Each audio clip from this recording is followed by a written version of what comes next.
तो चलिए आगे बढ़ेंगे और क्राइम टाइम में अगली खबर उत्तर प्रदेश के रामपुर से है। दरअसल उत्तर प्रदेश के रामपुर में एक पति ने अपनी पत्नी की हत्या कर दी। पहले कमरा बंद किया, फिर गोलियों से उसको मौत के घाट उतार दिया। लेकिन सबसे ज्यादा सवाल सोचने वाला यह कि पत्नी की हत्या करने के बाद पति घर की छत पर गया, वहां पर वो अपना हथियार लहराने लगा, जिसके बाद पूरे इलाके में सनसनी मच गई। आखिर क्यों पति ने अपनी पत्नी को मौत के घाट उतारा और क्या पत्नी की हत्या के बाद वो छत पर चढ़कर जश्न मना रहा था? पूरी खबर इस रिपोर्ट के जरिए।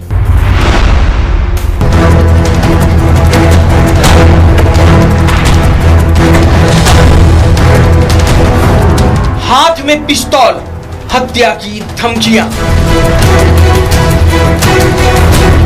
7 घंटे का high voltage तमंचा drama. Uttar Pradesh के रामपुर जिले से एक सनसनीखेज वारदात सामने आई, जिसने पूरे इलाके को हिलाकर रख दिया।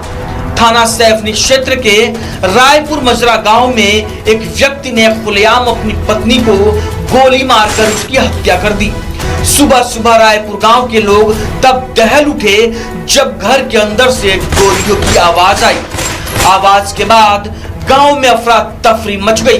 देखते ही देखते बड़ी संख्या में लोग मौके पर जमा हो गए। स्थानीय लोगों ने घटना की सूचना पुलिस को दी। ग्राम रायपुर मजरा थाना सैफनी निवासी रामवीर द्वारा अपनी पत्नी शीला की गोली मारकर के हत्या कर दी गई। इस संबंध में विधिक कार्रवाई की जा रही है। जहां तक अभियुक्त का सवाल है, अभियुक्त घटना कारित करने के बाद एक छत पर चढ़ गया था और उसको सेफली उस छत से उतार लिया गया है और विधिक कार्रवाई की जा रही है। तो जैसा कि जो प्रारंभिक जानकारी मिली है वो उसका अपने पत्नी से विवाद था।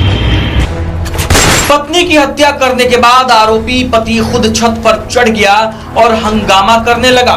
शख्स के हाथ में तमंचा था और वो तमंचे को हवा में लहराता हुआ छत पर हंगामा कर रहा था। इसके तुरंत बाद आसपास के लोगों ने पुलिस को इस बात की जानकारी दी। जानकारी मिलते ही पुलिस मौके पर पहुंची। सोचिए, एक तरफ नीचे खड़ी पुलिस, दूसरी तरफ छत पर घूमता हथियार बंद आरोपी और बीच में घंटों फैली दहशत। लेकिन पुलिस ने हार नहीं मानी। आरोपी को ना तो पुलिस का खौफ था और ना ही अपने बच्चों की चिंता। आरोपी छत पर खड़ा बस यही चिल्ला रहा था कि यदि कोई भी पास आया तो बच्चों को भी गोली मार दूंगा। पुलिस आरोपी को मनाती रही, लेकिन आरोपी डर से मस नहीं हुआ। वो सिर्फ हवा में तमंचा लहरा रहा था, मानो उसके सिर पर खून सवार हो। कभी कूदने की धमकी, कभी बच्चों को नुकसान पहुंचाने की चेतावनी। छत के नीचे बच्चे रोते रहे और ऊपर खड़ा था एक खूनी पति। लेकिन पुलिस ने भी हार नहीं मानी।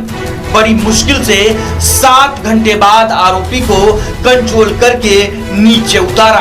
पुलिस ने आरोपी के कब्जे से हत्या में इस्तेमाल पिस्तौल भी बरामद कर ली।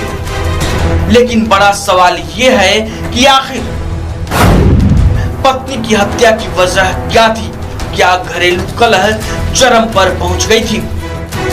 सच्चाई क्या है ये तो पुलिस की जांच में तय होगा। लेकिन बच्चों की आंखों के सामने एक घर उजड़ गया और मां की जिंदगी खत्म हो गई। सोचिए क्या गुजरी होगी उन बच्चों के ऊपर जब उन्होंने अपनी आंखों के सामने अपने पिता को अपनी मां की हत्या करते देखा होगा। Bureau report, Republic Bharat.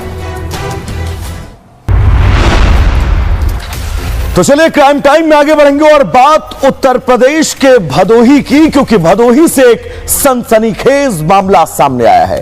यहां 3 दिन से पुलिस कस्टडी में रखे गए एक 20 साल का युवक जो अचानक पुलिस की कस्टडी से फरार हो जाता है, जिसके बाद उसकी